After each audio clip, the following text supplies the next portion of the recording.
হলো সুভাষ, যে কলকাতায় একটা কোম্পানিতে অ্যাজ এ মেকানিক্যাল ইঞ্জিনিয়ার হিসেবে চাকরি করে।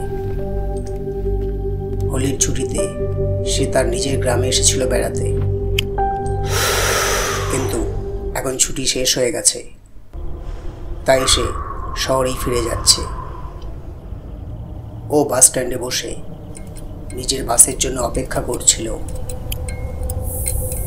তখনই আশেপাশের সব লাইটগুলো হঠাৎ জ্বলতে নিতে শুরু করলো।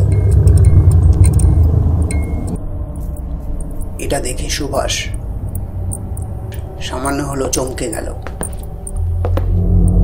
ও বুঝতে পারছিল না আশেপাশের লাইটগুলো হঠাৎ করেই কেন এমন জ্বলতে নিতে শুরু করলো।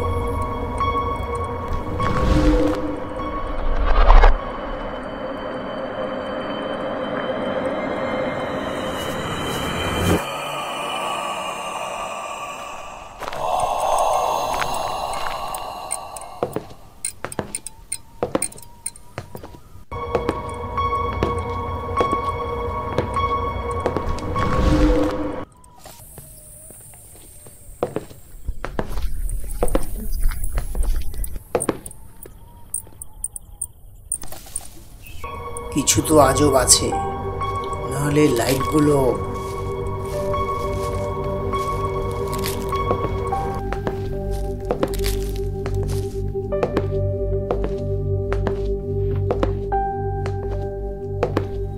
ওই কে ওখানে?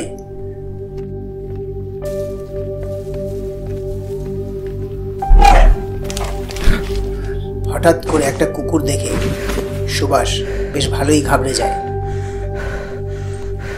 আর জোরে জোরে হাঁপাতে শুরু করে। তখনই বাস এসে পড়ে। ওই মরা খুব তাড়াতাড়ি আছে নাকি? সুভাষ কোনো কথা বলে না।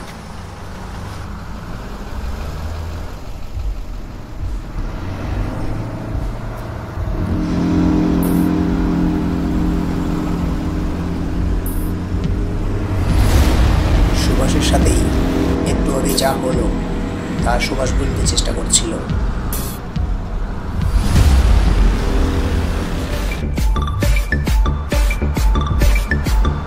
মা?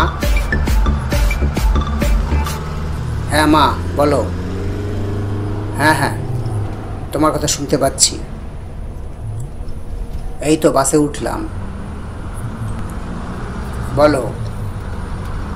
হ্যাঁ সব ঠিক আছে, আমি স্টেশন পৌঁছেই তোমাকে কল করছি। আর হ্যাঁ তুমি বেশি চিন্তা করো না, আমি পৌঁছেই তোমাকে কল করছি। এখন রাত 12:30 বাজে। সুভাষকে এখনও প্রায় 40 কিলোমিটার যেতে হবে।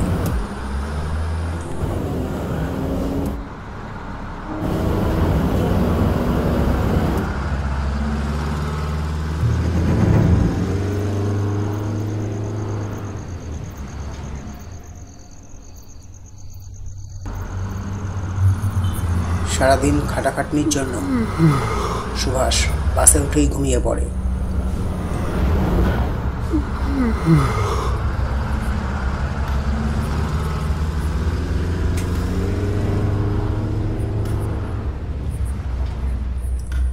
কিন্তু হঠাৎই ওর ঘুম ভেঙে যায় বাসের পেছন দিক থেকে আসা কোনো শব্দ শুনে। কিন্তু ওই আওয়াজকে ইগনোর করে সুভাষ আবার ঘুমানোর চেষ্টা করে। কিছুক্ষণ পরেই একটা খুব বিশ্রী গন্ধ সুভাষের নাকে এসে লাগতে থাকে।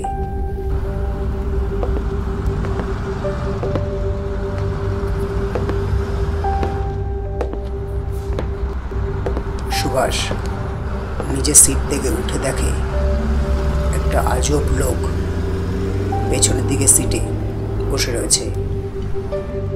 কি আজব লোক, মনে হয় জীবনে কোনোদিনও স্নান করেনি। কোথায় যাবেন? সম্পতপুর স্টেশনে যাব। অনেক রাত হওয়ার জন্য বাসের মধ্যে কেবল সুভাষ, বাস কন্ডাক্টর আর বাসের ড্রাইভারই ছিল। কিন্তু পিছে বসে থাকা ওই লোকটি কেবলমাত্র সুভাষই দেখতে পাচ্ছিল। কন্ডাক্টর ওনার দিকে ঘুরেও তাকালো না, এমনকি টিকিটও পর্যন্ত চাইল না।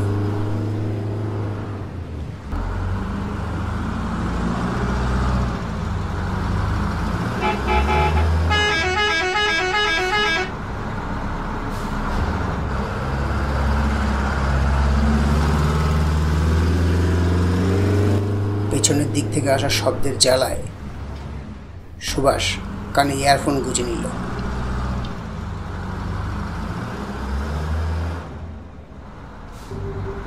আপনি শুনেছেন, কাল রাত্রে এই রোডে একটা ছেলে মরা অবস্থায় পাওয়া গেছিল? হ্যাঁ, ওই করেছে। ওই না, যে 3 মাস আগে এখানে অ্যাক্সিডেন্টে মারা গেছিল? হ্যাঁ হ্যাঁ, ওই।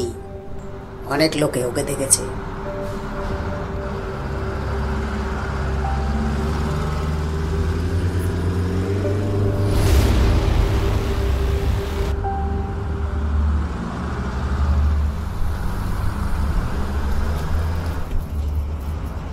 আবার সুভাষের ঘুম ভেঙে যায়, কিন্তু এইবার নখ দিয়ে কিছু আঁচড়ানোর শব্দ শুনতে পায়। মনে হচ্ছিল কেউ যেন নখ দিয়ে সিটের ওপর খামচাচ্ছিল। এইবার সুভাষ ধীরে ধীরে ইরিটেট হয়ে যাচ্ছিল। ওই লোকটা থামার নামই নিচ্ছিল না। এই জন্য সুভাষ ভাবল এবার কিছু করতেই হবে। ও ওই লোকটার কাছে গেল। ওয়ে, কি প্রবলেম কি আপনার? সুভাষের মনে হলো আর বোধহয় এ কোনো আওয়াজ করবে না। এই জন্য ও আবার নিজের জায়গায় গিয়ে বসল। সম্পদপুর এসে গেছে। এতক্ষণ ধরে বাসের পেছনে যে লোকটি বসেছিল, হঠাৎই যেন সেই লোকটা গায়েব হয়ে গেল। সুভাষ বাসের মধ্যে তাকে আর কোথাও দেখতে পেল না।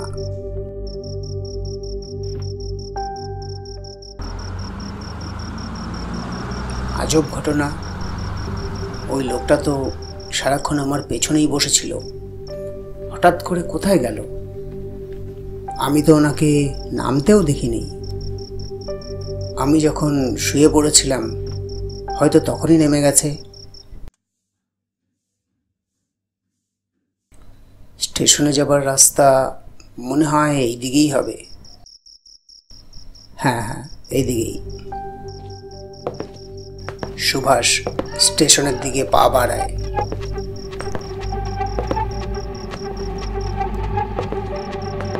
এই জায়গাটা আমার ঠিক লাগছে না। হে ভগবান, খুব নিঝুম জায়গা। তাড়াতাড়ি স্টেশনের দিকে যাই।